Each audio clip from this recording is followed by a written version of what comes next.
right? I got a good pricing story. Yeah. So, I know folks here, quite a few folks building in the enterprise space, trying to figure out how should they price their product. Tell us a little about your journey, how you came up with your pricing. So one of our first large enterprise, like Fortune 500 deals, um, I showed up on site. This is for a large telco, and I met the VP who was responsible for their customer experience, and I gave them my pitch, my demo. We've been talking a little bit, and then she just loved what I showed her, and she said, "All right, can you be here a little bit longer? Like, I'd love to show Ada to some of my colleagues."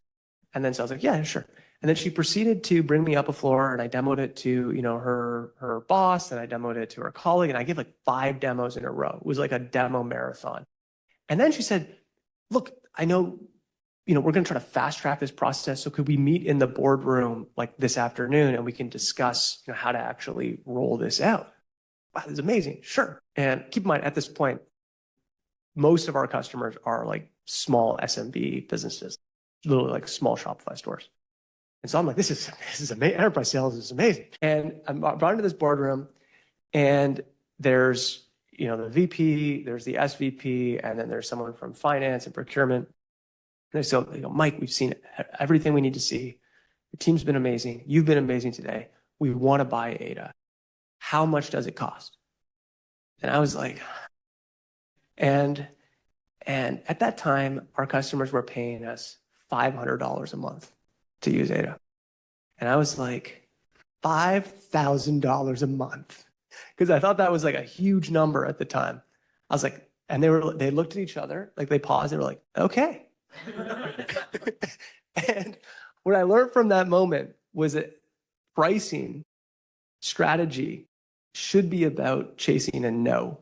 It's not about finding a yes. And if you find yourself in a position like I found, where your customer says yes to your initial pricing, you have screwed up majorly. It took me 2 years to unwind that decision, by the way. Like, we had to commit to the pricing, and pricing ended up being like 10x that. Like, it was like, I like so undershot our value, like dramatically. It was like a terrible mistake.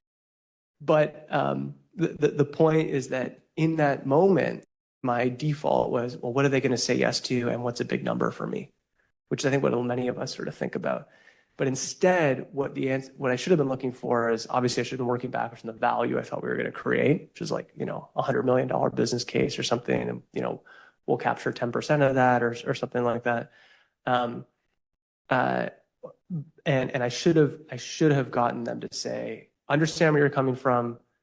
No, I don't think we can make that specific plan work, but let's work on it together." That would have been the ideal outcome from that meeting. So I encourage you guys to chase the no and not the yes. Yeah, interesting. And how have you evolved your pricing over the years? I know you folks have your process right now is people go onto the website, they schedule a demo, you have a team of people that are kind of trained to work with customers. How do you kind of coach them to do that, right? How to sell properly and figure out what the right pricing should be for that customer?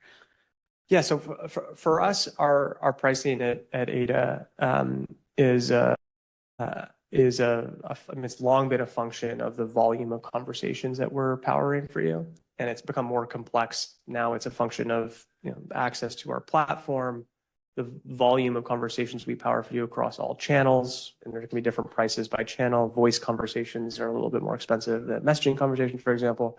And then we have a services component too, where we give you access to ongoing consulting that helps you get more value out of our partnership over time. And so the way that our team has learned to explain this to a customer is to work with them on it. We have quite robust ROI models that we give to our customers, and we allow them to plug in their numbers, and we show them the kind of value we're going to be able to create together. We align on what a great outcome would look like over a 3-year or 4-year period, and then we design a plan that gets them there starting from today. And that's what the customer success plan looks like. but it's embedded very early on in the sales cycle, and it's the map we're trying to give our customers. And I think honestly, that's what so much of what enterprise sales is about. It's about understanding where your prospect wants to go and giving them the map to get there.